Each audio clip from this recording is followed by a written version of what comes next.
Have you ever taken on a babysitting job just to make some quick cash, thinking the worst you'd have to deal with is a late bedtime or a couple of cranky kids? Yeah, that was me. It was supposed to be an easy Friday night gig, $100 for sitting in a house, watching TV, and making sure 2 kids didn't burn the place down before their parents got home. Simple, harmless. But I learned something that night.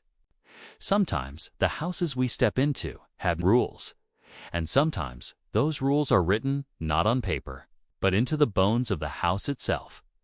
This is the story of the last babysitting job I ever took. Asterisk, asterisk, her name was Mrs. Holloway. She called me in the afternoon, sounding flustered, rushed like she was already late for something important. "Ethan, right. You've babysat before." "Yeah," I told her. "Plenty of times." That was a lie. I'd done it maybe twice, both times for neighbors.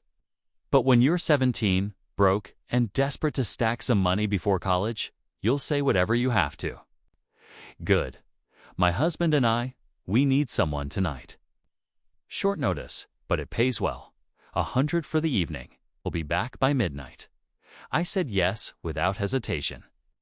I mean, come on, $100 for a few hours of Netflix? Easy, what? She didn't tell me was what the kids believed, or what the house was hiding.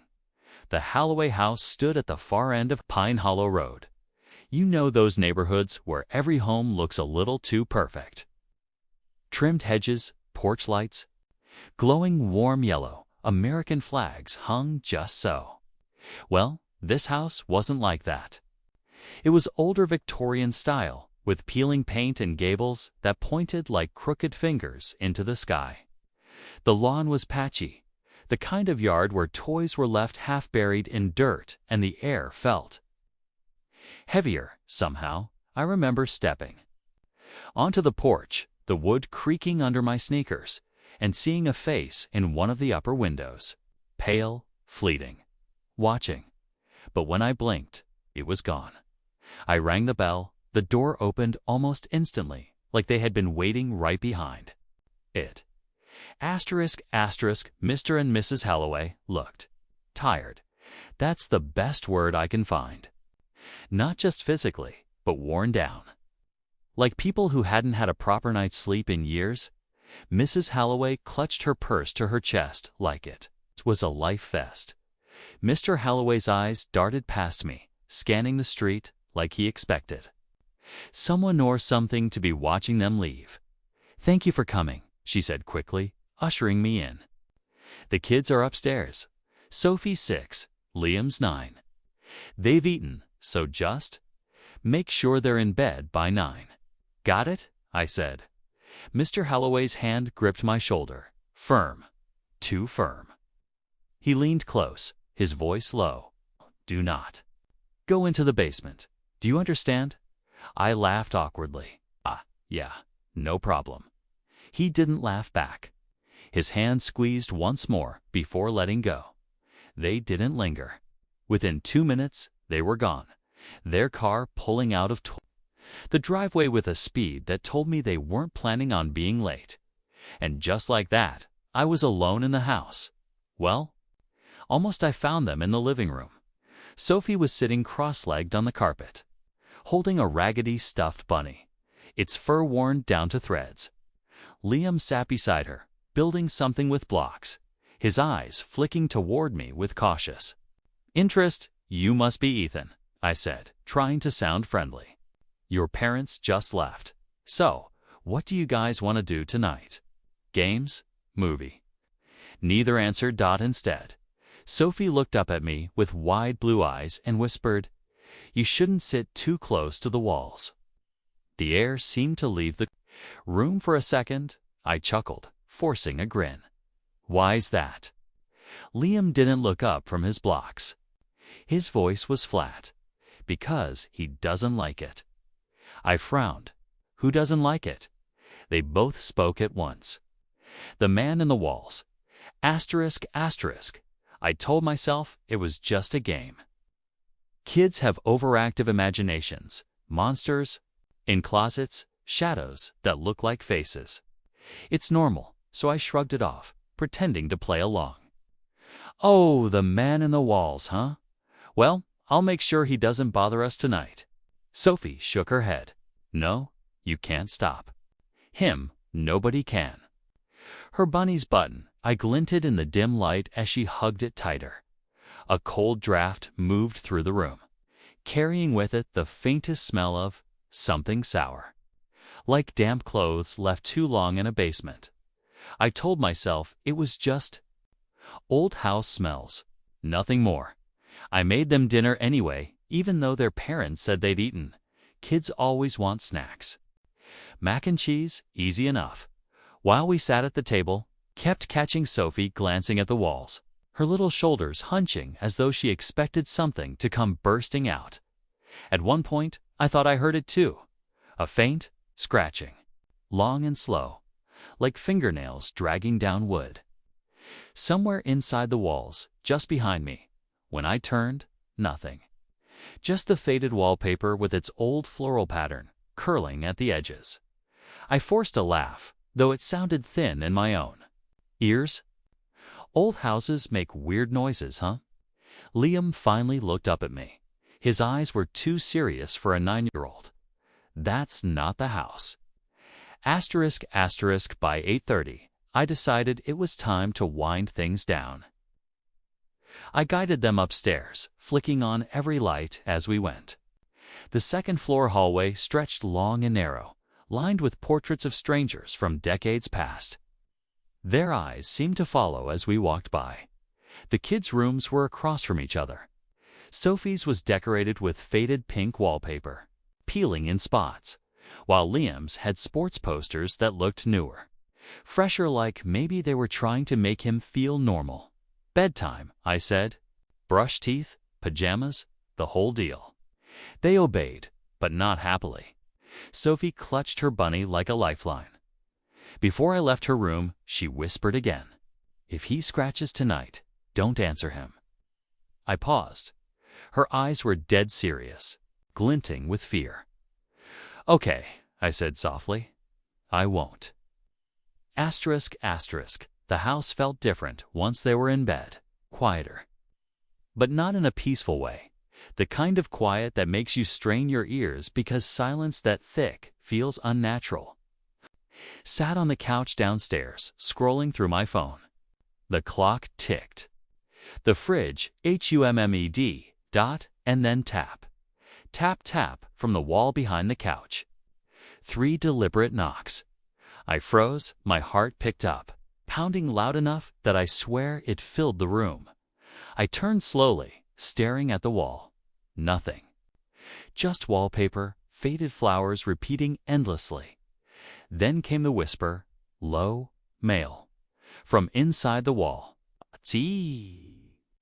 I dropped my phone. The children weren't lying. Asterisk asterisk my name on someone else's lips should have been impossible that night. The parents didn't even know me before the call, and the kids were tucked away upstairs. But there it was, low and steady, like breath forced through the cracks in the drywall. A man's voice curling out of the hollow places where no one should be. I sat there for a long time, staring at that stretch of wallpaper. I didn't dare breathe, not loudly enough for him to hear me. Maybe my brain was just filling in the silence, I told myself. Old houses pop and creak and whisper in ways that can trick you if you're already on edge. That was what I wanted to believe. But then, just as I leaned forward, straining my ears, there came another sound. Not words, not a voice. Scratching, slow, deliberate. A nail or maybe the tip of a finger dragging across wood. It moved in a pattern, climbing higher up the wall, as if something or someone was shifting closer, pressing against the barrier. Between us, I backed away, my chair scraping against the floor too loudly. The sound stopped at once, like whoever or whatever was inside the walls had frozen. Listening, I couldn't sit in that living room anymore. My whole body buzzed with the urge to move, so I grabbed my phone and crept toward the stairs. Step groaned under my weight, announcing me to the house. The portraits in the hallway seemed to lean in as I passed, their eyes following. Their painted lips bent in faint, mocking smiles. When I checked on the kids, Liam was still awake, lying stiffly in bed with his blanket pulled up to his chin. His eyes flicked to the wall near his headboard, then back at me, a silent warning. Sophie was curled into herself, clutching that ragged bunny so tightly her knuckles were white. She looked at me through the strands of her hair and whispered, "He doesn't like when you walk around." Her words rattled me. "What do you mean, Sophie?" I asked, trying to keep my voice steady, but she only shook her head and pressed her face into the bunny's stitched ear. I stayed upstairs after that, sitting at the end of the hallway where I could see both doors. My phone had no service. Signal bars gone, replaced by a hollow no-signal message at the top of the screen. I thought about calling the parents' number from the house phone, but when I lifted the receiver, all I got was static. Loud enough to make me wince, and, beneath the static, a faint laugh. I slammed the receiver down so fast it rattled against the cradle. The sound of it carried through the quiet house, and for a moment everything went still again. Then, from deep in the walls, came a knock. 1, 2, 3, answered. Immediately by another set of knocks from further down the hallway, like someone crawling inside the structure, rapping as they went. I told myself I should leave. Just grab my things, get out, call the cops, and let them deal with this insanity. But the thought of stepping back through the downstairs, past those walls, past that voice that already knew my name, rooted me to the spot. The knocks stopped. For a long moment, the house was silent again, and then Sophie screamed. I was on my feet in an instant, throwing her door open. She was sitting up in bed, pointing at the far corner of her room. He was there. He was right there. I was on my feet in an instant, throwing her door open. She was sitting up in bed, pointing at the far corner of her room. He was there. He was right there. I rushed over, flicking my flashlight into the corner. Nothing but peeling wallpaper and an old toy chest.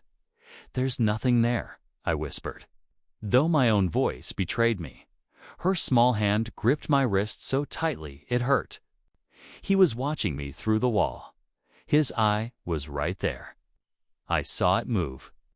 I turned back to the wallpaper, and that was when I saw it, a faint bulge, like someone pressing their finger against the thin layer between us. Then it slid slowly, dragging down the wall until it vanished. My throat went dry. I pulled Sophie close, promising her it would be okay, even though I didn't believe it myself. Liam appeared in the doorway, his face pale, eyes shining with something I hadn't seen in a child before: resignation. "He's not going to stop," Liam said quietly. "He likes when new people come." "What are you talking about?" I asked, but Liam just shook his head and backed into his room, as if he'd already said too much. I sat with Sophie until her sobs softened into hiccups. She fell asleep against me, clutching her bunny. I laid her down as gently as I could and stepped into the hallway again, my flashlight trembling in my hand. The air smelled stronger now. That same sour dampness I noticed before, but heavier, as if the source was closer. The hairs on my arms stood on end. Then I heard it. A whisper, almost playful, brushing out of the vent above me. "Don't leave me alone, Ethan." My knees nearly buckled. The voice knew me. It was calling for me. I aimed the flashlight at the vent, but the narrow slats showed nothing beyond blackness. And yet, I could hear the sound of breathing from within, slow and steady. I backed away, my shoulder hitting the wall opposite. My mind screamed at me to get the kids and run, but my body moved in the opposite direction. As if drawn toward the sound, I dragged a chair from Liam's room, climbed on top of it, and pressed my ear to the vent. The breathing stopped, and then, softly, as if lips were pressed to the metal, The voice whispered again. You can't keep them safe. I stumbled backward, crashing to the floor. The flashlight beams shaking across the walls as my breath came in ragged gasps. From inside Sophie's room came another noise. This time, not scratching. Not knocking, laughing, high-pitched, giddy, but not a child's laugh. Something older. Something wrong. I bolted inside, the flashlight darting across the room, but Sophie was still asleep, curled around her bunny. Undisturbed. The laugh echoed agone this time, from the crawlspace door at the far end of the hall, a door I hadn't noticed until now, and I realized, with a hollow sinking in my gut, that the walls weren't just walls. This house was full of hidden places. Spaces where someone could move unseen. Watching us from every corner, and someone was already in there. Asterisk, asterisk, the crawlspace door was small. Barely waist-high, tucked into the shadows at the end of the hall. I had missed it before, maybe because I hadn't wanted to notice it. The kind of door that doesn't belong in a child's home. Its edges were warped, paint chipped away. The knob tarnished from too many hands over too many years. The laugh I'd heard was gone now, but I knew it. Had come from there? I could still feel the echo of it, vibrating faintly in my ribs. I crouched down in front of the door, flashlight beam trembling as it skimmed the frame. Cold air leaked from the crack beneath it, carrying with it that same sour smell I couldn't name. It wasn't just dampness anymore. It was rot. My hand hovered over the knob. Every instinct told me not to touch it. To walk away, to pretend I hadn't heard anything, to put on a movie and wait for midnight. But my curiosity, stupid, stubborn, 17-year-old curiosity pulled me forward. The knob turned under my fingers. The door opened with a long groan. The sound of hinges that hadn't moved in years. The beam of my flashlight cut into the space beyond, revealing a narrow tunnel lined with raw wooden beams and insulation. The air shimmered with dust, and the smell hit me stronger, thick, and rancid, coating the back of my throat until I gagged. And then I saw it. Not a person, not fully. Just the retreating shadow of something hunched and long, slipping deeper into the crawlspace like a rat disappearing into its hole. I froze. My brain scrambled to make sense of what I'd seen. Too tall to be a kid, too fast to be an adult. Its arms had seemed too long for its body, knuckles dragging against the wooden beams as it moved. I whispered to myself, no, no, no, behind me. A voice made me flinch so hard I nearly dropped the flashlight. You saw him, didn't you? Liam was standing a few feet away, pale as paper, his eyes fixed on the open crawlspace. He wasn't afraid, not in the way Sophie was. He looked resigned, like he had been waiting for me to see it too. What is that? I asked, my voice breaking. Liam shook his head slowly. He doesn't like when you watch. Now he knows you're watching. Before I could ask what that meant, something moved inside the crawlspace, the sound of knees and elbows scraping along wood. The sound of breath, wet, heavy, animalistic. I slammed the door shut, my heart jackhammering. I shoved a chair against it as if that flimsy barrier could stop what was inside. The walls came alive with noise, scratching, furious and fast, circling us like a predator testing the cage. Knocks rattled down the hall, back and forth, faster than any person could move. Sophie screamed from her room. I ran to her, Liam close behind. She was sitting up in bed, pointing at the wall again, sobbing. He was whispering to me. T said he wants to come out. I didn't know what to do. I wanted to scoop them both up and run, but the walls got. The walls were breathing. I swear I could see them pulse, bulging inward as if something huge was pushing from the other side. Stay away from the walls, I shouted, dragging both kids to the center of the room. My voice sounded foreign, high and tight with terror. That's when the whisper came again, deep and guttural, curling out of every vent, every crack, surrounding us. "Ethan, let me show you where I live." The light bulb above us flickered violently, buzzing like a swarm of angry insects. For a moment, the room went black, and in that second I swore I saw him crouched in the corner, limbs bent wrong, eyes glowing pale through the dark. The light came back. The corner was empty. I was shaking so badly I could barely hold the flashlight. "Steady." I turned to Liam, desperate, frantic. "What is this? Who is he?" The boy's expression didn't change. His voice was flat, hollow. "He's the man in the walls. He's always been here." The scratching started again, louder, like claws tearing through wood. Sophie buried her face in my chest, sobbing.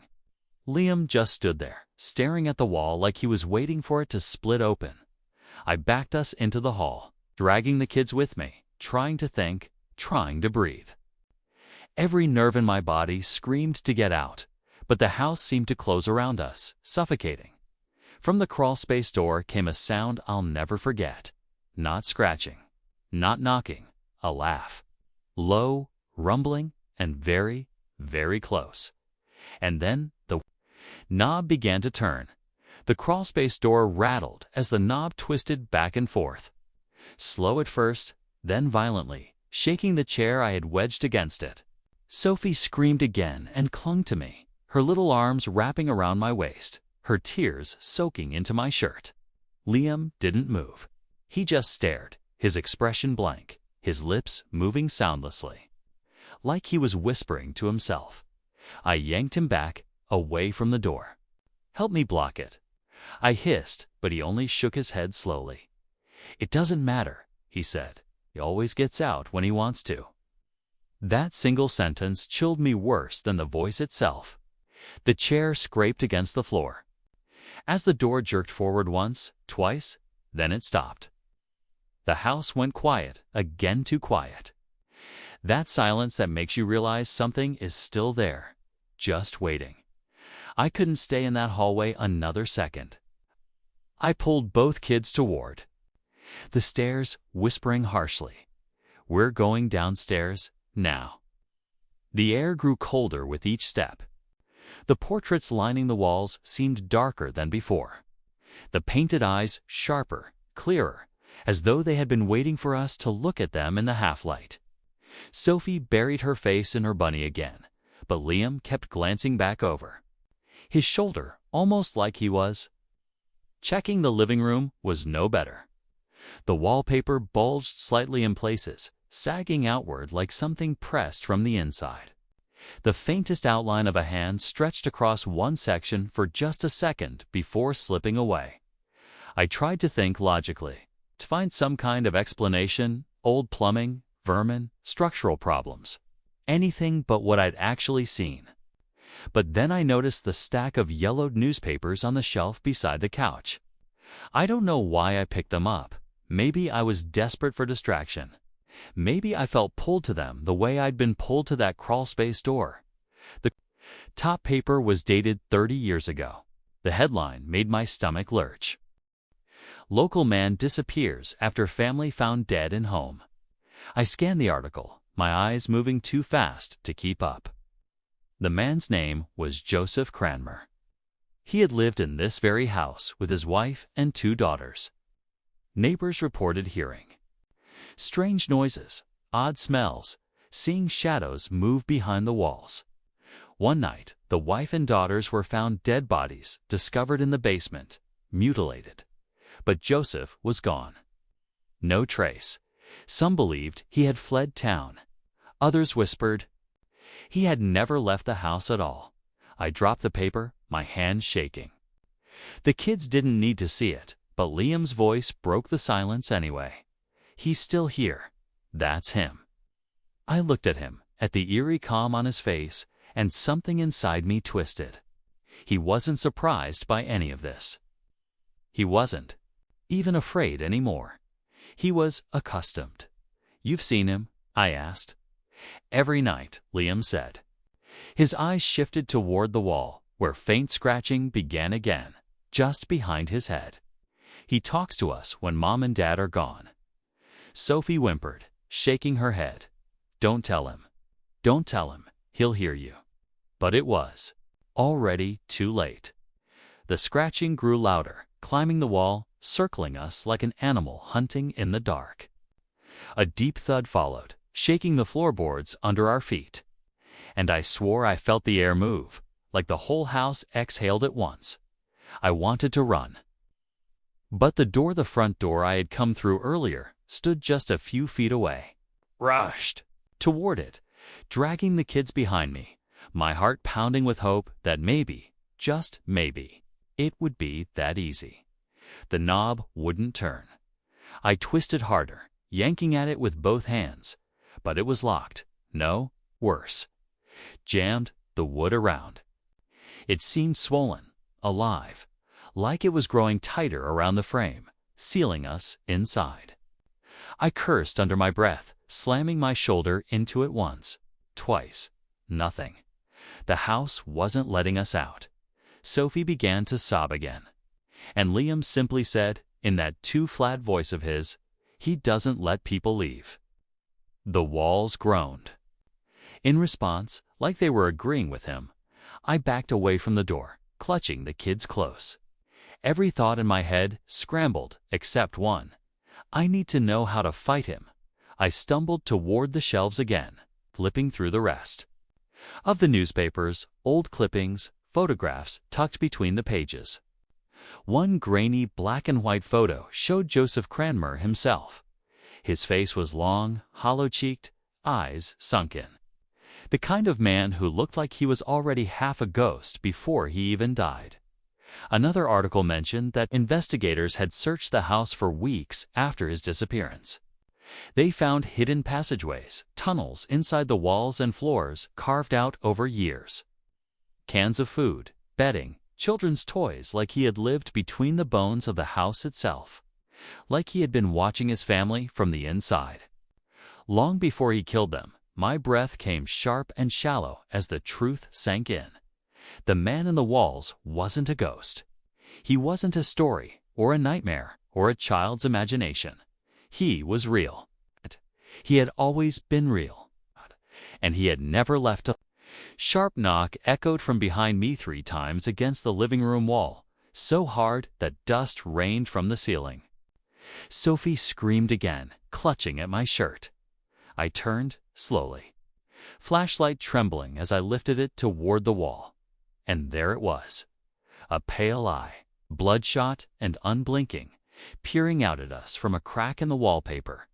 It rolled upward, fixing on me, and then the lips came next, just the faint outline of a mouth pressing against the paper from behind, stretching it thin. The lips moved, and his voice came through, muffled and wet. "You're in my house now." Asterisk, asterisk, the eye blinked once, then slid away into the shadows, leaving only the faint imprint of where the face had pressed against the wallpaper. My flashlight beam quivered over the wall long after he was gone, but the silence that followed felt. Worse than the scratching, it was the silence of something planning, waiting. The kids huddled close against me. Sophie trembling so badly I could feel her shivers through my shirt. Liam, on the other hand, stood stiff. His lips pressed tight like he was holding something back. "We have to get out of here," I whispered, more to myself than to them, but the house seemed to hear me.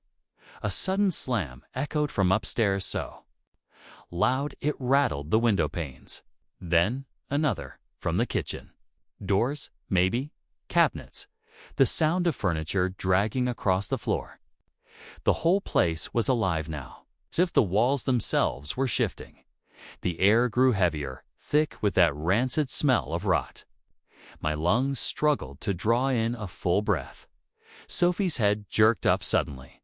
Her eyes went wide, staring past me.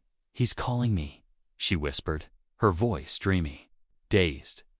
Before I could stop her, she slipped out of my grasp and ran. Bare feet slapped against the hardwood, her stuffed bunny trailing behind her by its ear. Sophie," I shouted, lunging after her.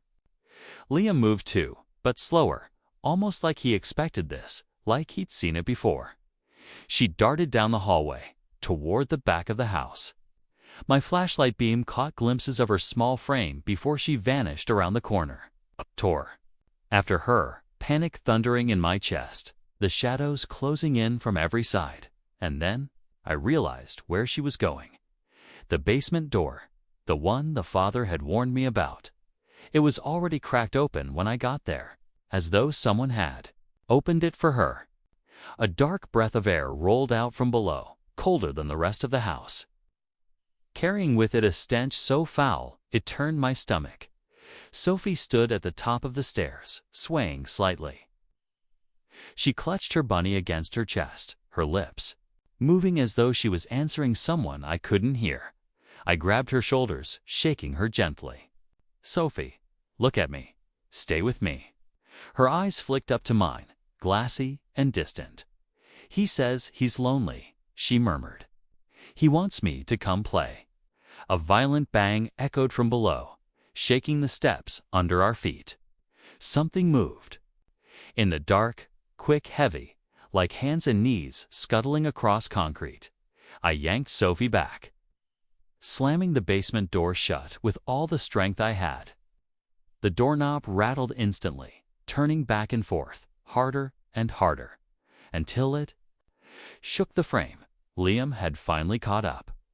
His face was pale, his voice flat. He always tries the basement first. I stared at him, breathless, clutching Sophie to my chest. "What are you talking about? What is down there?" Liam's eyes didn't meet mine. "3. Took them." My stomach dropped. "Who?" He didn't answer. He didn't have to dot the newspapers. "The dead wife." The daughters. The banging stopped. Silence fell heavy around us again. Then, faintly, from behind the basement door, came a dragging sound. Something long and sharp, scraping up the inside of the wood. Sophie whimpered and buried her face in my chest. I couldn't stay there, not at that door. I pulled them both away, back into the living room, my mind racing with thoughts that didn't make sense. Why hadn't the parents warned me about this? Why had they left their kids alone in this nightmare house? And most of all, why did Liam act like he'd already accepted all of this as normal? The house groaned around us, louder than before. Cracks spiderwebbed across the wallpaper. From one, a thin finger pushed through, pale and grimy, curling like it was feeling the air.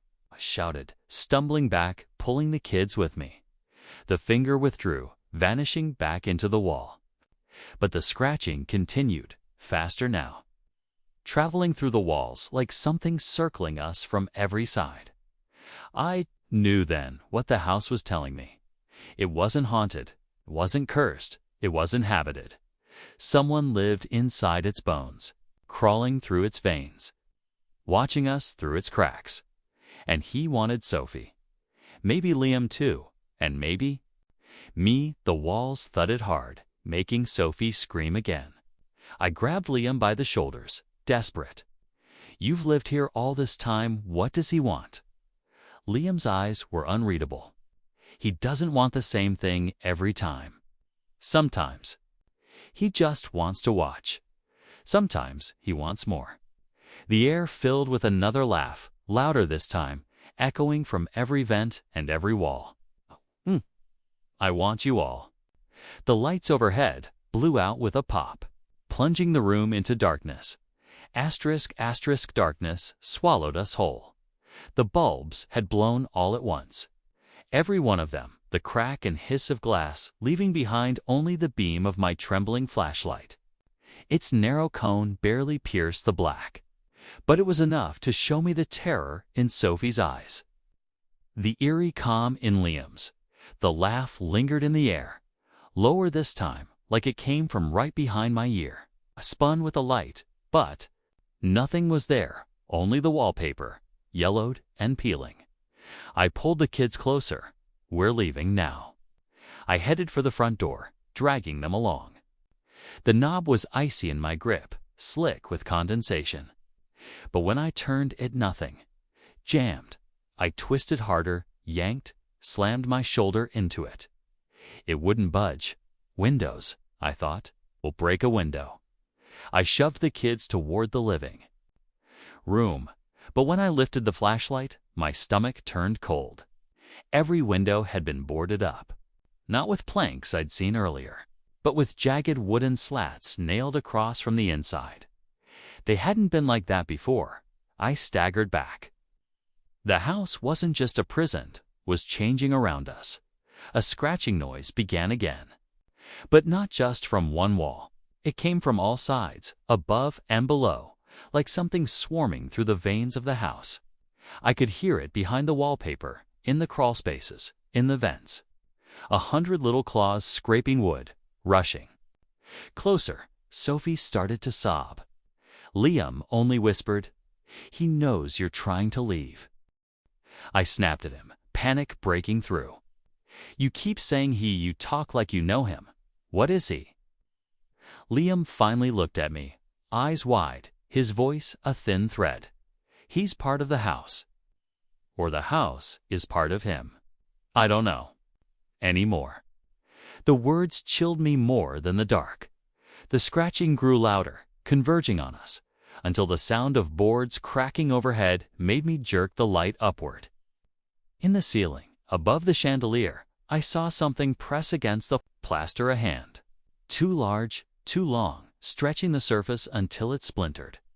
Fingers curled through, reaching down. I yanked the kids back just as the hand retreated. The plaster snapping back into place as if it had never been touched. I couldn't take it anymore. I had to face this thing. "Stay here," I told the kids, my voice shaking. "Don't move. Don't answer if he talks. Just stay." Sophie clutched at my shirt, sobbing harder. Liam just watched me go, with an expression I couldn't read: fear, pity, or maybe expectation. My flashlight beam bobbed across the hall as I made for the crawlspace door again. My throat was dry, my hands clammy. Every step closer made the air heavier, as though I were descending underwater. The door was just as I'd left it shut, but quivering faintly against the chair I'd wedged in front of it. Something pressed from the other side, gently, almost playfully, testing the barrier. My stomach flipped when I realized it wasn't pressing with hands. It was pressing with its face. I could see the faint bulge of features against the wood. Forehead, cheek, lips. The lips moved, whispering through the crack. "Come and see. Come and see where I live." I froze. My mind screamed at me to back away, but my body disobeyed. I pulled the chair aside, my hands shaking as I gripped the knob. The smell hit me the moment I cracked the door sour. Wet and rancid, the stench of old things left to rot. I gagged, swallowing it down as the flashlight beam cut into the narrow tunnel. The wood creaked. The air whispered. The shadows shifted, and then I stepped inside. The crawl space was tighter than I expected, my shoulders nearly brushing both walls. Pipes ran above my head, dripping condensation onto my neck. The insulation was torn away in places, revealing dark cavities that looked deep enough for someone to hide inside. I crawled forward on hands and knees, my flashlight beam trembling across the raw beams. Every few feet, I saw marks carved into the wood. Not scratches, not age. Carvings. Names: Grace, Hannah, Evelyn. Each name gouged deep into the wood, jagged and uneven. Next to some of them, dates. Years apart, and then freshly carved beneath them. Still rough and splintering. "Sophie," my breath caught in my throat. I shined the light further, the beam cutting across deeper shadows, until it landed on something that made my stomach collapse inward. A doll. Not the kind you buy from a store. This one was made of rags, tied together with twine, its head stitched crudely from burlap. Its button eyes stared back at me, the twine mouth sewn into a crooked grin, It sat propped against the beam, like someone had left it there for me to find. I was shaking, sweat dripping down my face. I started to crawl backward, my light jerking wildly against the walls. That's when I heard it, the sound of someone crawling toward me. Slow, deliberate, too heavy to be a rat. Hands dragging, knees thumping against the wood. Closer, closer. I whipped the flashlight forward, and there he was. The beam caught a face stretched wrong. Pale skin smudged with dirt, eyes too wide, teeth bared in a grin that split from ear to ear. His limbs bent unnaturally, arms too long, hands dragging across the beams with nails like knives. The man in the walls. He stopped, crouched low, head tilted at an angle too sharp to be human. His voice scraped out like broken glass. You shouldn't have come in? Asterisk, asterisk. The man in the walls didn't move at first. He just crouched there, bones cracking with each twitch, his grin stretched too wide, his chest expanding like he was sucking in the air I needed to breathe. My flashlight beam trembled across his face. And for one horrifying moment, I thought, he looked almost human, just a man. Just a sick, starved man living inside this place.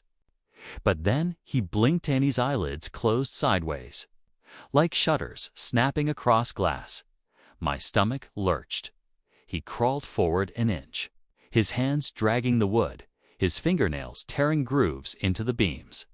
I scrambled backward, my knees scraping raw against the splintered floor. He followed faster. Every motion sounded wrong, like too many joints bending in directions they weren't meant to. His shoulders popped, his neck clicked, his spine rippled under the skin like something was crawling inside him. You found the names? He rasped, his voice scraping the walls. You shouldn't have read them. I tried not to scream, dragging myself backward, bumping into the sharp corners of pipes, smashing my shoulder against jagged beams. My flashlight shook, the cone of light bouncing wildly, landing on more dolls. More names. More proof that this wasn't just one sick man. This had been happening for years. He lunged forward. I yelped, twisting sideways out of the crawl space and slamming the door behind me. The wood rattled as his hands smacked against it, the boards bowing outward. Sophie shrieked from the living room. What is it? What's in there? Don't look, I shouted, dragging a dresser in front of the crawl space door. My lungs burned, my hands shaking violently. But the house was alive with sound now. Every wall groaned, pipes shook, the scratching spread like fire through the wood. He wasn't just behind that door anymore. He was everywhere. I turned to the kids. We're leaving. I don't care how we're getting out. I grabbed Sophie's hand, then Liam's, dragging them toward the kitchen where I'd seen the back door earlier. The hall felt narrower now, the ceiling lower, shadows bending in ways they hadn't before. We reached the door, twisted the knob. It turned. Relief surged through me until the door swung inward instead of out. Behind it, nothing but black dot, not the backyard, not the night air dot, the crawl space. I stumbled back, slamming the door shut as laughter spilled through the cracks. The man's voice came again, but softer, almost playful. You can't leave. You're in my house now, and I don't let babysitters go. The temperature dropped. My breath puffed out in pale mist. Sophie clung to my leg, sobbing. Liam stared at the floor, muttering something under his breath. I couldn't make out. I crouched in front of him, gripping his shoulders. Liam, look at me. Tell me what you know. Tell me how to stop him. His eyes finally lifted, glassy and hollow. He doesn't want me, he whispered. He wants you. The words sliced deeper than any blade. My body went cold. A crash echoed through the hallwood, splintering, furniture shoving aside. He was coming out. I yanked the kids upstairs, taking the steps 2 at a time. My flashlight beam bounced across the walls, catching family portraits with faces scratched out, frames hanging crooked. The house groaned under our weight, the stairs sagging like they were about to collapse. We reached the landing. Every door was closed, but something told me none of them would lead outside. I shoved the kids into the master bedroom, slamming the door shut and locking it. The room smelled stale, the curtains drawn tight. My light landed on the bed. Carved into the headboard were the same names I'd seen in the crawlspace. The same list burned deeper and deeper until the wood was nearly hollow and beneath them. A final one, Ethan. I staggered back, my stomach dropping into ice. That's when the scratching started at the bedroom walls. Slow at first, then faster all around us, above, below. And then the voice again, whispering right through the plaster. "I've been waiting for you." The lights in the bedroom blew out. Darkness swallowed us whole. The kids screamed, and I realized he wasn't just in the crawl spaces anymore. He was in the walls around us. The scratching didn't stop. It multiplied from every inch of the bedroom walls. Nails dragged against the plaster in unison, like an army of hands clawing to get inside. Sophie clung to my side, trembling so hard her little teeth chattered. Liam sat at the foot of the bed, staring at the floor like he'd already given up. The sound rose to a shriekwood, splintering, drywall cracking. Dust rained from the ceiling. Then came the THUDs, boom, right against the wall by the dresser. Boom, behind the headboard. Boom, from inside the closet. The walls bulged inward with every hit, like something massive was slamming itself against them, forcing its way through. "Stay behind me," I whispered, raising the useless flashlight like it was a weapon. My hands shook, sweat dripping down my temples, but my body went rigid with something I didn't recognize. Rage? Terror mixed with defiance. I wasn't going to let it take them. The whisper came again. Closer now, slithering through the cracks in the wall. "Don't fight. Babysitters always fight at first. But they all give in." The closet door creaked. My light swung toward it just as the wood split down the middle, a pale hand bursting through the gap. Fingers curled, grotesquely long, nails cracked and blackened. They scraped the floorboards, dragging themselves closer. Sophie screamed. I grabbed a lamp from the nightstand and swung with everything I had. The bulb exploded against the hand, shards of glass raining down. The fingers recoiled with a hiss, retreating back into the dark. But the laughter didn't stop. It grew louder, mocking, surrounding the walls, buckled again. And this time, I saw his face, pressing through the wallpaper, stretching it outward like skin, a wide grin. Hollow eyes, his cheekbones sharp enough to tear through the thin layer keeping him hidden. "You shouldn't be here," he whispered, his lips moving under the paper. "You're not the first. You won't be the last." The wall tore open. He crawled out, like a spider breaking from an egg.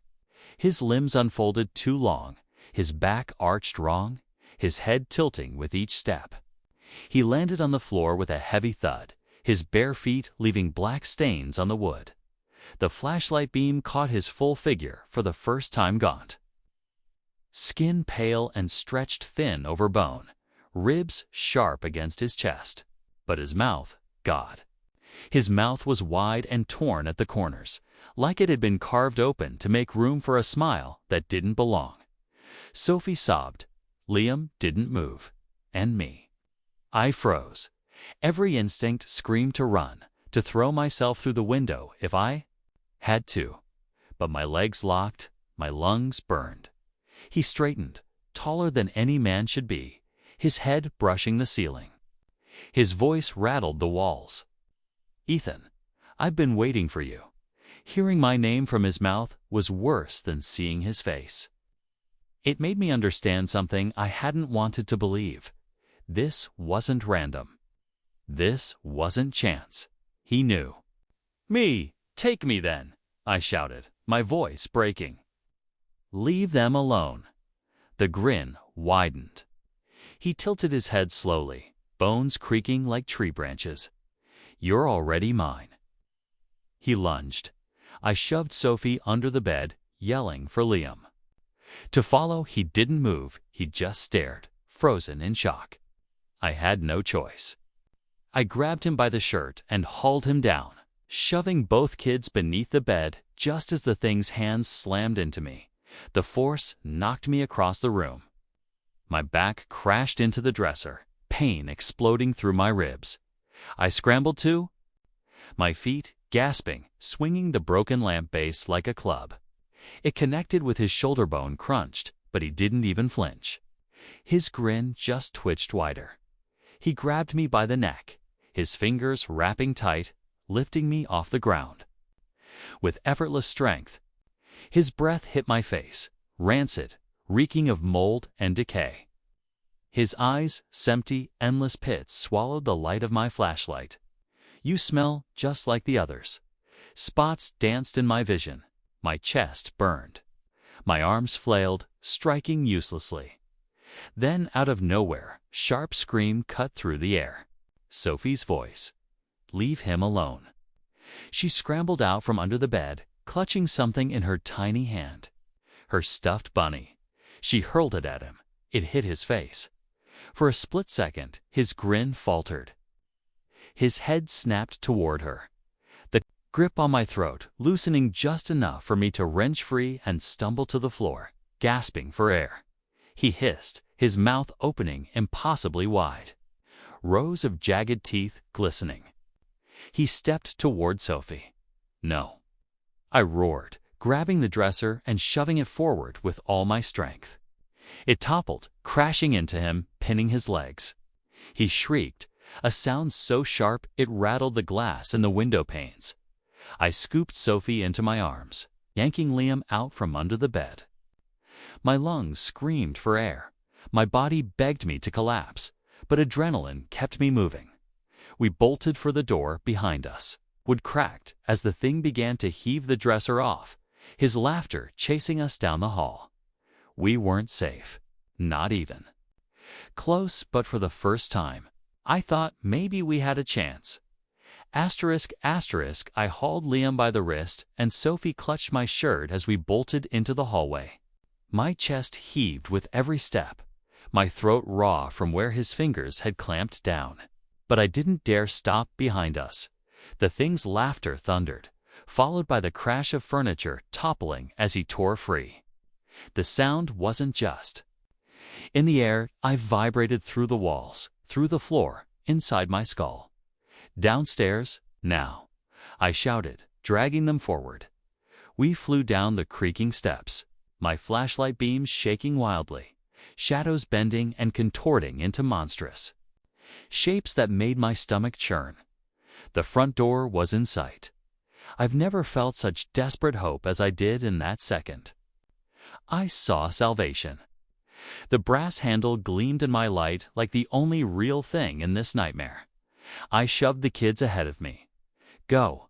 Get outside. Run. Sophie sprinted for the door, Liam stumbling after her.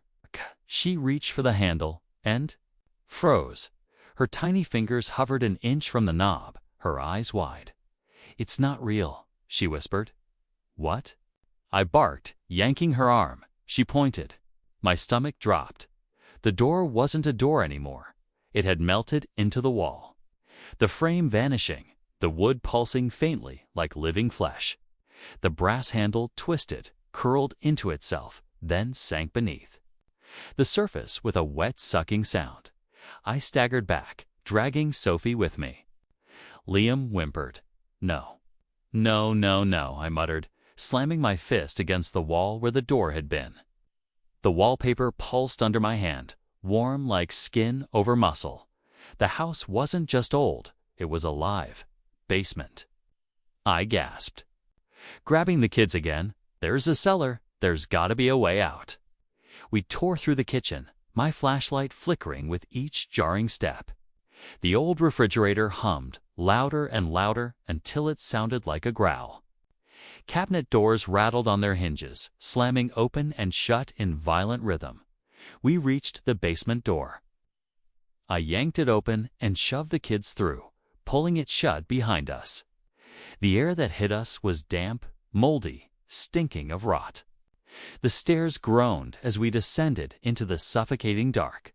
I swung the flashlight down. The basement was huge, stretching farther than it had any right to. Old shelves sagged with rusted cans, boxers warped with damp. Black mold crawled across. The concrete walls like veins. But what froze me wasn't the mold. It was the sound. Whispers, hundreds of them, soft voices rising from the dark, weaving together into a chorus of terror. Some begged, some cried. Some just repeated the same words over and over. Don't leave me. It hurts. He's inside the walls. You'll never get out. Sophie clung to my arm, burying her face against me. Liam stared, shaking, his head violently, whispering, "No, no, no." Like if he said it enough, he could undo what we were seeing. I forced my legs forward, scanning with the light.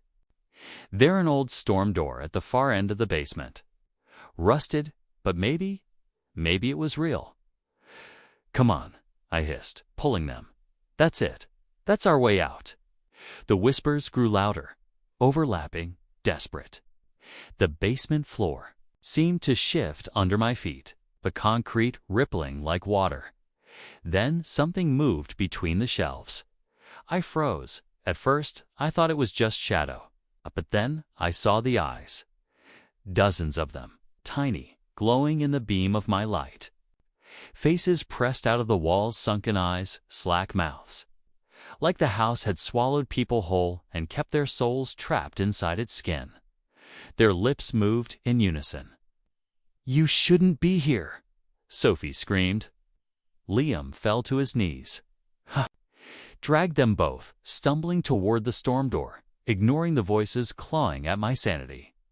My hands shook as I grabbed the rusted latch and pulled. It groaned, unmoving. I yanked harder, putting every ounce of strength into it. Behind me, I heard it. The laughter again. Only this time, it wasn't just from upstairs. It was everywhere, through the walls, through the floor, in the air around me. The whole basement shook with it. The latch gave way suddenly, snapping loose in my hand. I shoved the door with my shoulder and froze. It didn't open to the yard. It opened to another hallway, narrow, dark, its walls breathing slowly in and out, like lungs. I staggered back, slamming the door shut. My heart thundered against my ribs. There was no outside. We were trapped. The kids clung to me, sobbing, begging me to fix it, to get them out. But I had nothing left to give. And then, from the shadows of the basement, his voice came again, calm, patient, almost gentle. "You can't run, Ethan. Not from me. You were always meant to stay."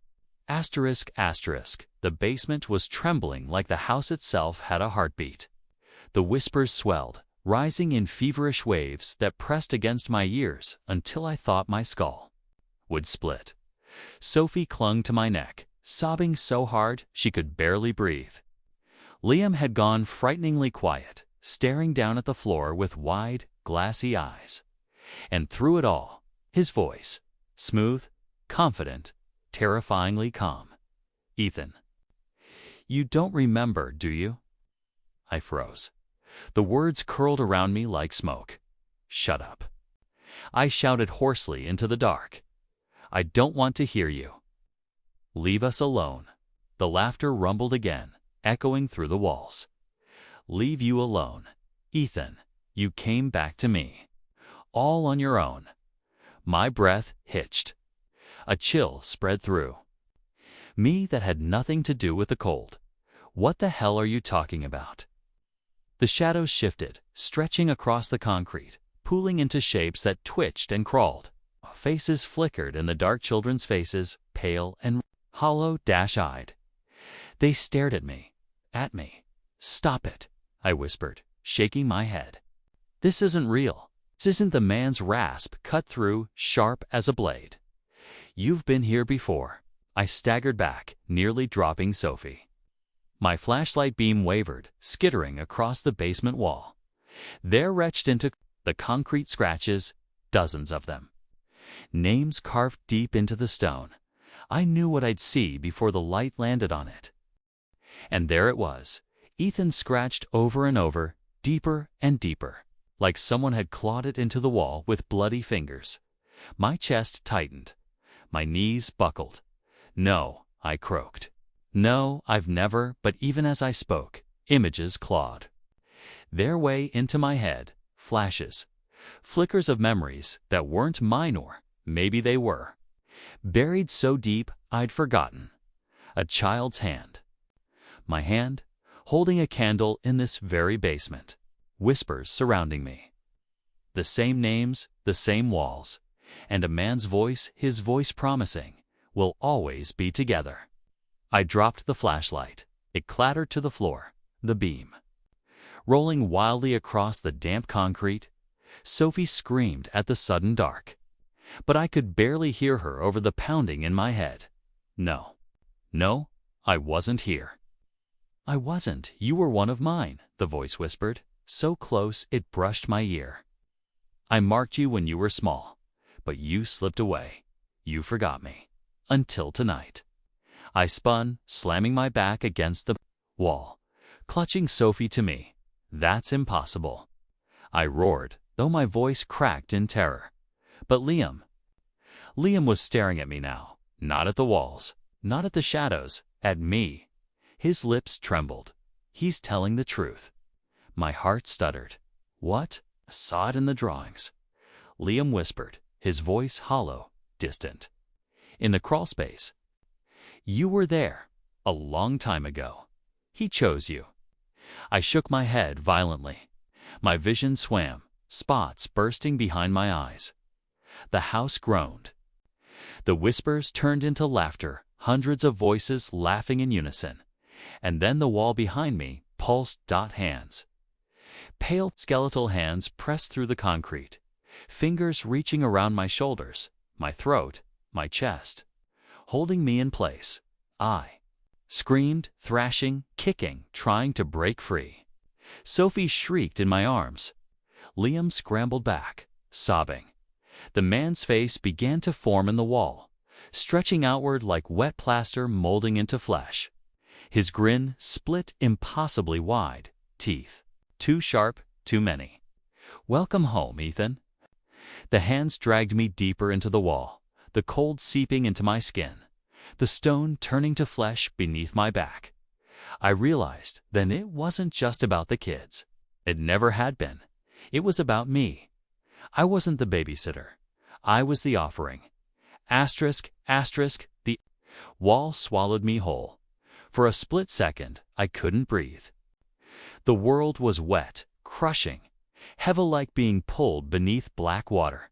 Sophie's scream tore away from me, muffled, distant, until even that was gone. Darkness. Then, a light, flickering, orange, faint. A candle flame. I was standing upright. Though I didn't remember moving, my chest heaved as I turned. Eyes adjusting to the dim glow. The basement was still there, but different, cleaner. No mold, no rot, no collapse. The shelves were stocked, the concrete smooth, and on the floor, spread out in careful lines, were chalk markings, circles, symbols. Children sat around the drawings, holding candles, silent, their faces pale, eyes wide and unblinking. And among them, I saw him. Me, a boy of maybe 8, with messy hair and a bruise blooming under his eye. He stared into the flame he held, lips moving in some whisper I couldn't hear. "No." My voice cracked as I stumbled back. "That's not me. That's not me." But it was. I knew the shape of that scar on his chin, the little freckle on the side of his neck, the same ones I'd seen in the mirror my whole life. The boy lifted his head, and smiled.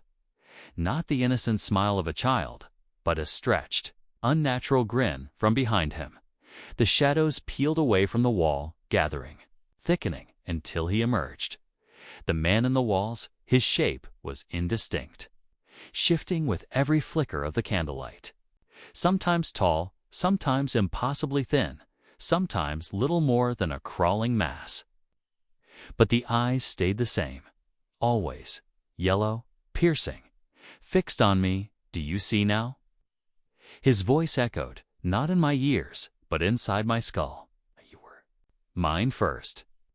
The boy, my younger self, froze slowly, candlelight trembling across his face. Why don't I remember? I rasped, clutching my head. Why didn't I know? The laughter was soft, indulgent. Because you ran. You fled this house. You left the others behind. You buried the memory. You thought you escaped. But marks don't fade, Ethan. You carried me inside you all these years. I shook violently. No, you're lying. But then the other children turned toward me. One by one, they raised their candles and their lips moved in unison. Don't leave us. Stay. Stay. Forever. Their voices grew louder, echoing, merging into a chant that filled the basement until it shook. The younger me stepped closer, candle burning brighter. His grin widened, eyes darkening. You brought us back, he whispered, voice identical to mine. By coming here tonight, you woke it up again. You brought him home. The ground cracked. The chalk symbols bled red, the circle glowing as if carved straight into flesh. Heat radiated from it, rising like breath. My knees buckled, my lungs seized.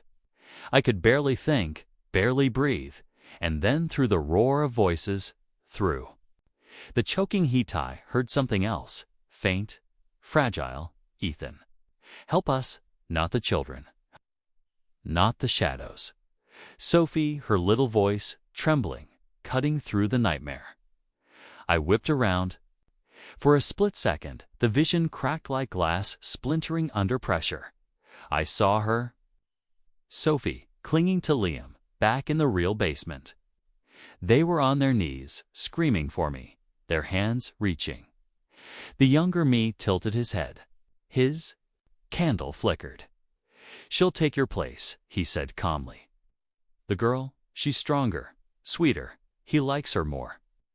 My blood froze. No, I snarled. You don't touch them. The man in the walls leaned forward, massive and shifting, his teeth gleaming in the dark. Then give yourself back to me. The boy held out his candle. The flame hissed, stretching toward me like it was alive, reaching for my chest. I knew in that moment I had a choice. I could surrender, step into the circle, end it by letting him reclaim me, or fight. But if I fought, I didn't know if the kids would survive it. The basement shook harder, the circle glowing, the house groaning like it was alive, waiting for my decision. And all around me, the chant rose louder, unbearable. Stay, stay, stay. Stay, stay, stay, stay. Asterisk, asterisk, the chanting rattled the air, pounding against my skull until it felt like my brain was about to burst. Stay, stay, stay. Stay, stay. The boy, my younger self, stood in front of me, candle raised like an offering. His eyes glittered with darkness. His grin too wide, too sharp. Behind him, the man in the walls loomed. His body twisted and reformed with every flicker of flames. I'm sometimes a towering man with shoulders that brushed the ceiling. Sometimes a crawling, faceless shadow with 100 grasping arms, but his eyes never changed. Always yellow, always burning. Give yourself to me, he whispered, and they live. I looked toward Sophie and Liam. For an instant, I could see them real, alive, trembling in the corner of the basement. Sophie clutching Liam, both of them crying, screaming my name. And I knew it. If I stepped into that circle, if I let the Flames sink into me. It would be over. The thing would consume me, body and soul. But Sophie and Liam might walk free. Might, the boy tilted his head, almost tender. You don't have to fight anymore. You don't have to be afraid. Just come back to us. The flame stretched toward me, licking at my chest. It burned without touching, and for a moment I almost gave in. I almost let it take me, but then I thought of Sophie's tiny hand grabbing mine when she first whispered about the man in the walls. I thought of Liam standing up to me, even though he was terrified, trying to protect his sister. These kids had no one else, no one to save them. But me, if I gave in, I'd be dooming them just like the others who were swallowed by this house. No, I said. The boy blinked. His smile faltered. What? I straightened, clenching my fists. My whole body trembled, but my voice came out hard, stronger than I expected. I'm not yours, not anymore, and you're not taking them. The man in the walls hissed, his form surging forward, shadows whipping across the circle. You dare defy me? Yeah, I growled. I do. The ground split with a deafening crack. The circle erupted in flame, red and writhing. The boy's face twisted in rage, his candle blazing like a torch. Then you'll burn with us. The house screamed. That's the only way I can describe it. The walls shaking, pipes groaning, the ceiling shuddering like the whole structure was alive and furious. The shadows surged toward me, clawing, tearing, dragging me closer to the circle. Their fingers raked across my arms, cold as ice, searing like fire. I stumbled, nearly falling into the burning chalk. The boy lunged, his candle flame stretching like a living serpent, striking for my chest at the last second. I grabbed the flashlight I dropped earlier, still sputtering weak light from the floor. With a roar, I swung it straight into flame dot. There was a blinding flash-white light exploding across the basement. Brighter than the candle, brighter than the circle. The shadows shrieked, recoiling.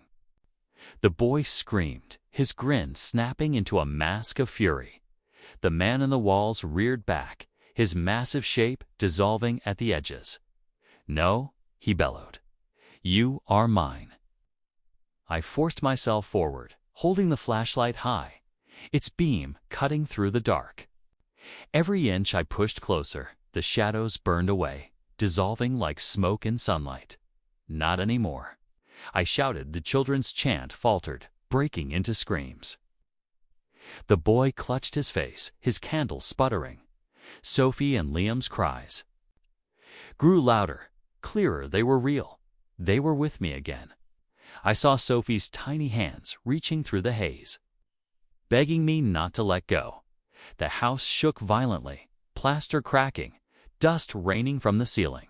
And then, just for Anne, Instant Tea saw them. The others? Children. Dozens of them, pale and hollow-eyed, their faces flickering in and out of the dark. They weren't chanting anymore. They were watching me, and for the first time, I saw something in their eyes. Hope, I screamed, forcing every ounce of strength into the flashlight's beam. The circle shattered, flames bursting outward in a wave of searing heat. The boy's body ignited, his scream shrill and inhuman as his form crumbled into ash dot. The man in the walls howled, his body convulsing, unraveling, torn apart by the light. His yellow eyes glared at me, burning with hatred. This isn't over, Ethan.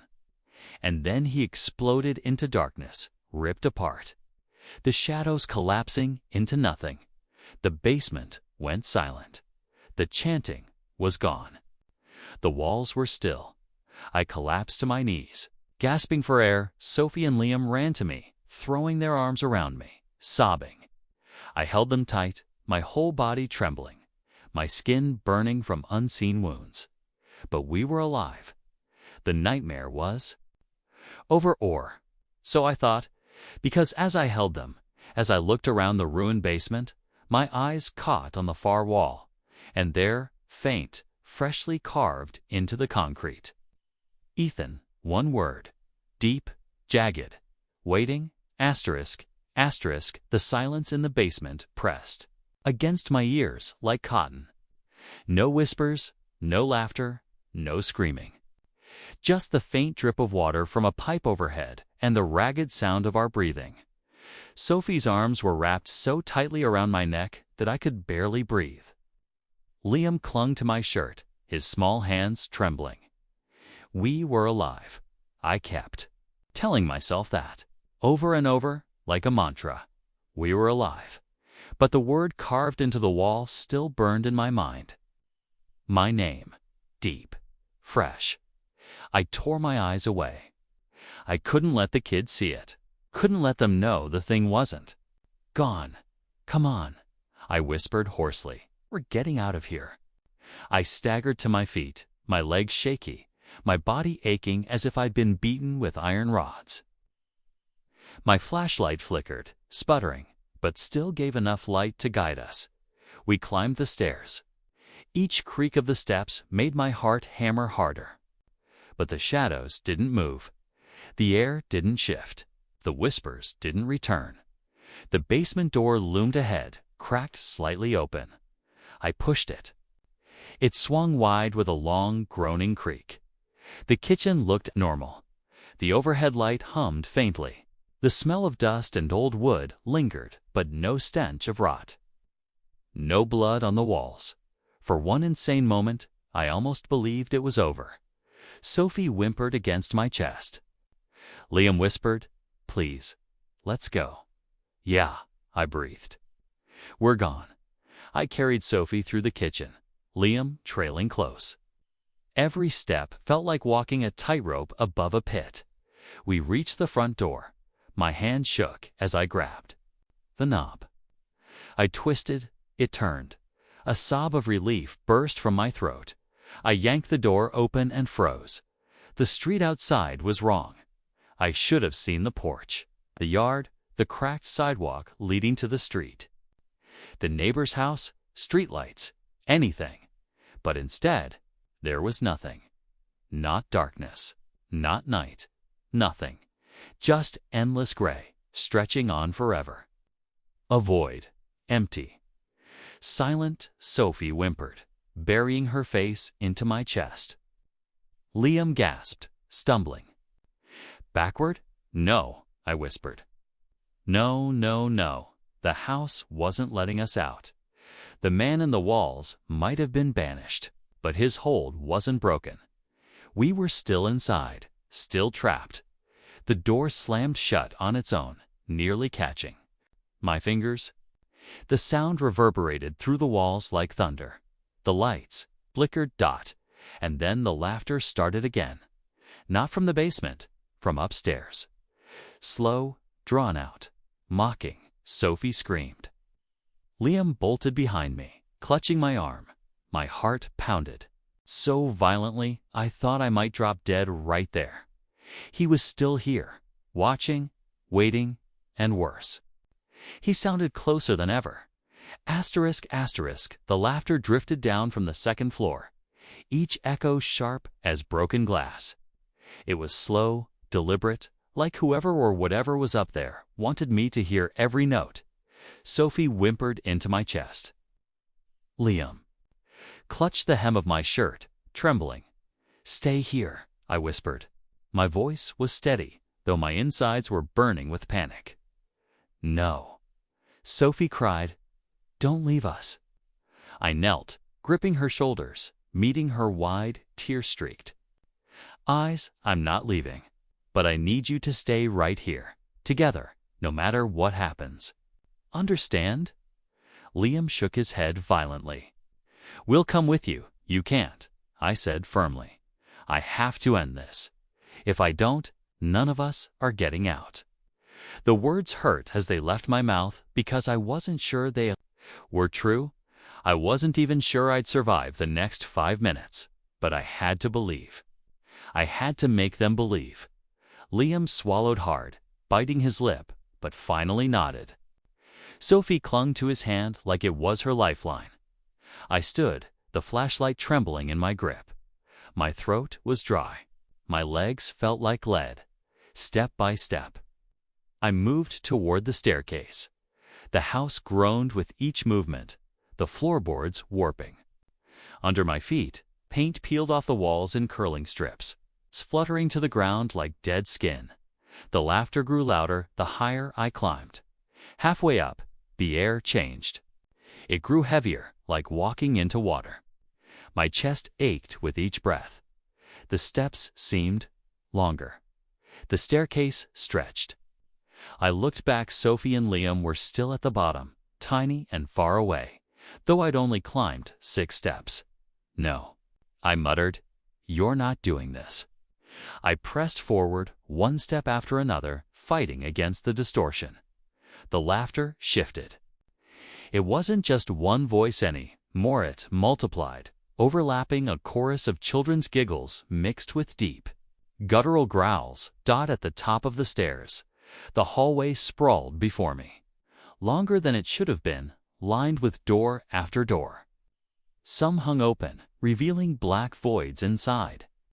Others were shut, rattling on their hinges as if something clawed at them from within. The laughter was everywhere now, bouncing off the walls, slipping beneath the floorboards, dripping from the ceiling. My flashlight flickered, and then, one by one, the doors creaked open.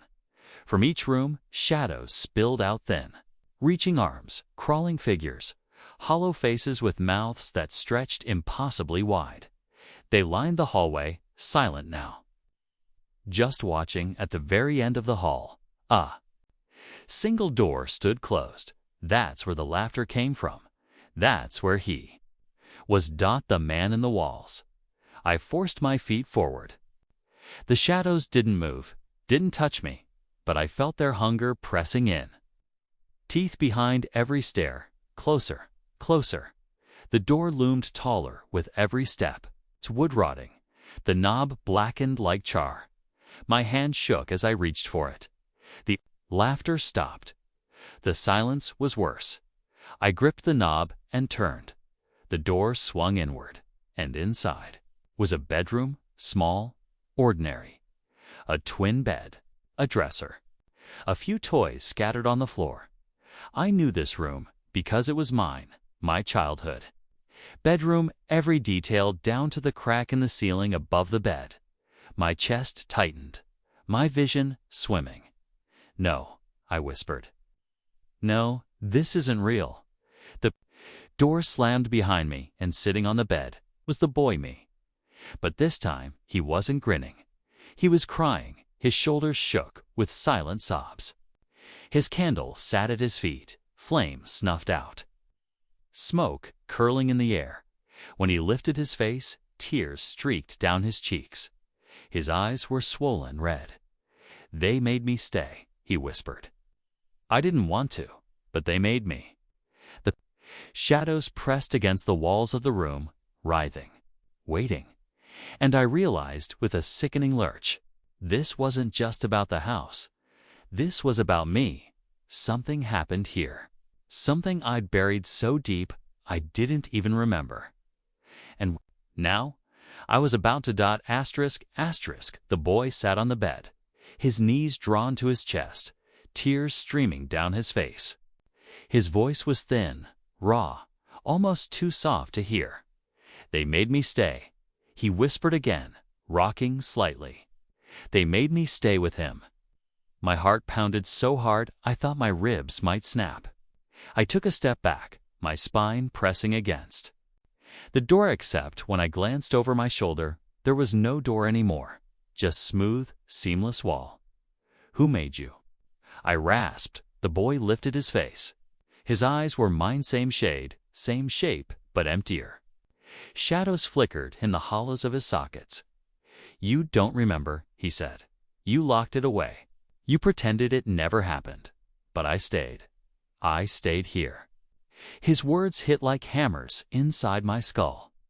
My breathing turned shallow. "No, no, I don't." The boy's lips trembled. "Do you hear him? He's still in the walls. He's always in the walls. As if on cue, the sound came back-scratching. Faint at first, then growing louder. Nails dragging along wood. Heavy breathing between the boards. A low, rumbling laugh that crawled straight into my gut. I stumbled forward, clutching the edge of the bed. Stop it. The boy's head jerked up, and his expression twisted. His tears vanished. His mouth widened, splitting ear to ear. In that same grotesque grin I'd seen before. "You left me with him," he said. His voice warped, deepening, overlapping with another voice. "You always leave me." I shook my head violently. "I don't know what you're talking about." I never, and then the room shifted. The ceiling peeled away. The walls bent and cracked. Suddenly, I wasn't in a bedroom anymore. I was in a crawlspace, tight, claustrophobic, wooden beams pressing against my shoulders. The stench of mildew and rot so thick, I gagged. I was small, so small. My hands weren't mine anymore. They were a child's. My breath came in panicked little gasps, and in the darkness ahead of me, a face, gaunt, hollow-cheeked eyes, sunk deep into his skull. His skin stretched to thin, yellow-gray. His mouth hung open, and the sound that slipped out wasn't quite human. The man in the walls, except he wasn't a ghost. Not then. He was real, flesh and bone, and he was staring right at me. I couldn't move, couldn't scream. All I could do was press myself against the wooden beam and pray he wouldn't crawl closer. But he did. The memory cracked deeper, flooding back. The night, the smell, the sound of him whispering my name through the slats. I knew him. He wasn't a stranger. He had lived here, hidden here, fed from here, and I'd seen him. I'd known all along. The boy, my boy, self-crouched across from me in the crawlspace, grinning through the shadows. "You left me," he hissed. "You left me here with him. And now you brought the children, too." The man's hand reached out of the darkness, long fingers curling like hooks. I screamed, thrashing back, my adult self snapping free from the memory as I crashed against the wall of the bedroom. My chest heaved, my vision blurred with tears. The boy on the bed was laughing again, loud and sharp. The shadows writhed, filling every corner of the room. "He's not done with you," the boy said. He never was. From inside the walls came a voice, low, guttural, and too close. "Ethan, my name, drawn out, wet and broken. Come back to me." The wall to my left bulged, splintering.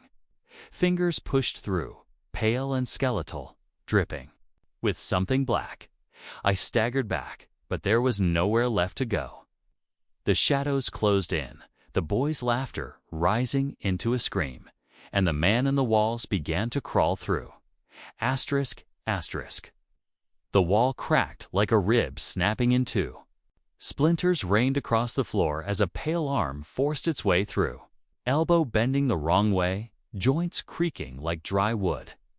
I backed into the dresser, Kwame legs trembling so badly I nearly collapsed. The boy, my boy, just sat on the bed, smiling. He's been waiting. His fingers clawed at the air, searching, curling, twitching. They were long, too long. Skin stretched so thin I could see tendons shifting beneath it. Another arm pushed through. Then a shoulder. The wall screamed. As the man pulled himself free, he wasn't just thin, he was starved. Bones jutted through paper skin, his chest heaving with wheezes that rattled like broken glass in his throat. His head lolled forward, hair hanging in wet clumps, and his eyes, oh gaddled his eyes, were bottomless. Two pits of hunger that locked. Onto mine, Ethan. My name dripped from his mouth, sticky and thick. The boy laughed. The shadows writhed like snakes around him.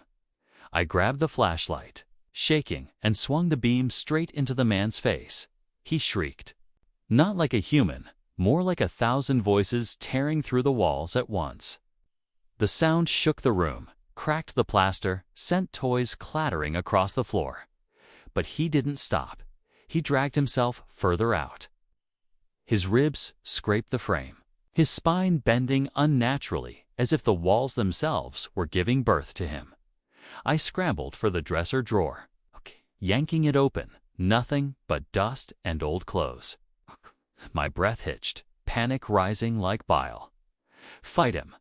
I screamed at the boy. "You don't have to let him in."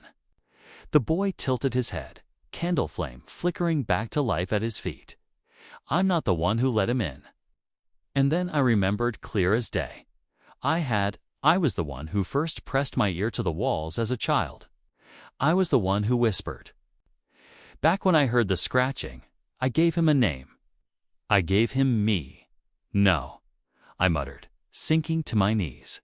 "No, no, no." The man's face was inches from mine now. His breath reeked of rot and wet earth. He opened his mouth, unhinging wider than humanly possible. Rows of jagged teeth glinting in the flickering light. Behind me footsteps. Ethan. Sophie's voice. I spun, horror seizing me. She was standing in the doorway, Liam peeking out from behind her. Their eyes were wide, their tiny hands clutching each other. "Run!" I shouted. "Get back downstairs, now!" But it was too late. The man's head snapped toward them. His jaw cracked, drool spilling down his chin. The shadows surged forward. Reaching for the children, something inside me broke. I lunged at the man, slamming the flashlight into his face with every ounce of strength I had. The beam seared his skin, smoke hissing where the light touched. He reeled back, howling, clawing at me with those long skeletal hands. "Go!" I roared at the kids. "Run!" They bolted down the hall, their footsteps pounding down the stairs. The man shrieked, his voice shaking the house to its foundation. He lunged again, pinning me against the dresser, claws digging into my shoulders. My skin tore, hot blood soaking. My shirt, his face pressed close, teeth snapping inches from mine. "I've waited so long," he gurgled. "You're mine." "No," I hissed through gritted teeth, forcing the flashlight beam harder into his skull. "Not tonight." The boy on the bed was screaming now, covering his ears, candle sputtering. The shadows shrieked and twisted, retreating from the light. For one moment, one terrible, blinding moment, tears seemed like the man faltered. But his grip didn't loosen. If anything, it tightened. Asterisk, asterisk, the man's claws tore through my shirt, slicing deep into my shoulder. Pain seared white hot, but adrenaline shoved it to the background. I slammed my knee into his hollow chest, and with a scream, shoved him backward into the wall. He crumpled in a heap of shadows and bones, but I knew. Wasn't down. Not for long. I staggered toward the doorway, clutching my wound, flashlight still gripped tight in my other hand. My legs shook as I half ran, half fell down the hallway. "Sophie, Liam," I shouted, my voice echoing through the house. From below, I heard them crying. I stumbled down the stairs 2 at a time, hard in my throat, until I saw them huddled at the bottom, Sophie clutching her brother so tight his face was buried in her shoulder. I dropped to my knees in front of them, gasping. "You listen to me. You stay behind me, no matter what. Do not let go of my shirt. Understand?" They nodded, tears streaking their faces, and then the ceiling above us split open with a cracking shriek. Shadows spilled down like black tar, dripping along the walls, writhing toward us. The man's laugh thundered through the beams, shaking. Plaster loose. He was coming. I yanked the kids to their feet. "Kitchen, move." We sprinted, the floorboards groaning beneath us, the house shuddering with every step. The wall seemed to breathe, bulging, pulsing, as if the whole structure was alive and suffocating us inside its lungs. In the kitchen, I shoved them into the corner. My flashlight flickered wildly, its beam barely holding the darkness at bay. The man's voice slithered through the air. "They'll never leave. None of you will." The kitchen light sparked, then died. Only the thin beam of my flashlight kept the void at bay. The children whimpered, clutching me from behind. My shoulder throbbed, blood dripping down my arm. I couldn't think, couldn't plan. All I could do was fight. A scraping sound came from the cabinets, then from the stove, then from the walls. He was everywhere. "Stay back." I whispered to the kids, though my voice was shaking so badly it was barely words. I turned slowly, sweeping the beam around, and then bam! The pantry door exploded open. He crawled out, head first, limbs bending wrong, twisting through the narrow gap like a spider, forcing itself from an egg sac. His ribs scraped against the frame, his mouth hanging open in a scream that never fully formed. The kids screamed. I shoved the light into his face again. He reeled back, clawing at his own skin as smoke rose from his flesh. But this time, I ducked. Light wasn't enough. He lunged anyway, claws swiping the beam aside. The flashlight clattered across the floor. Darkness swallowed us whole. "Run!" I screamed, grabbing the kids by their arms. We bolted through the kitchen as his claws raked across the walls behind us, sparks flying where wood splintered under his touch. His wheezing laughter rattled the glass in the windows. I shoved through. The back door locked. My bloody hands slipped on the handle, kicked at it, once, twice, 3 times. It held. Behind me, the shadows surged, swallowing the children's screams. I turned too late. The man was already in the doorway, hunched, his grin stretching impossibly wide. "You can't leave," he whispered. "Not again." And with that, the walls themselves shifted. The door handle dissolved into wood, sealing us inside. The whole house groaned like it was alive, like it was closing its fist around us.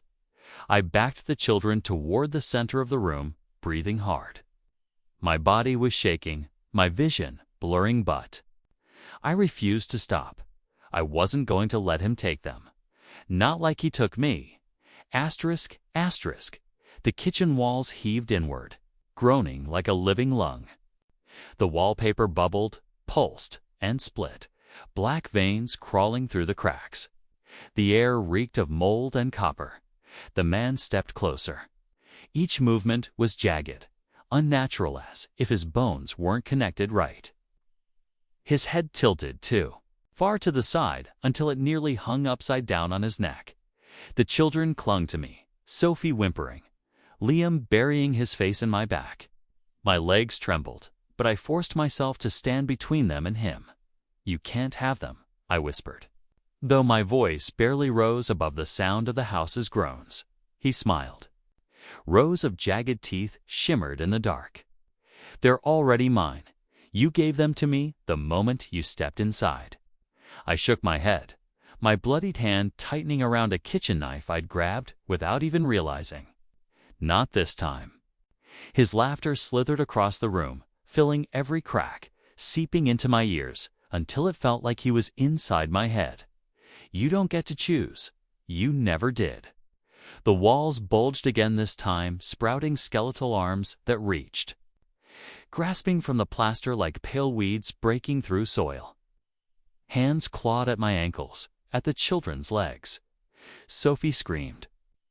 I hacked at the hands with the knife, the blade slicing through brittle bone and snapping fingers. Black ichor sprayed across the floor, smoking where it hit. The man only laughed harder, 1,000 voices overlapping. The floorboards buckled. For a moment, I thought the whole kitchen might cave in, but instead, a trapdoor split open beneath us. A black pit yawned wide, and I saw stairs descending. Into nothing. The man tilted his head, gesturing toward it. "Come back down where you belong." My chest constricted. I knew that pit. I knew those stairs. That was where I'd hidden as a boy.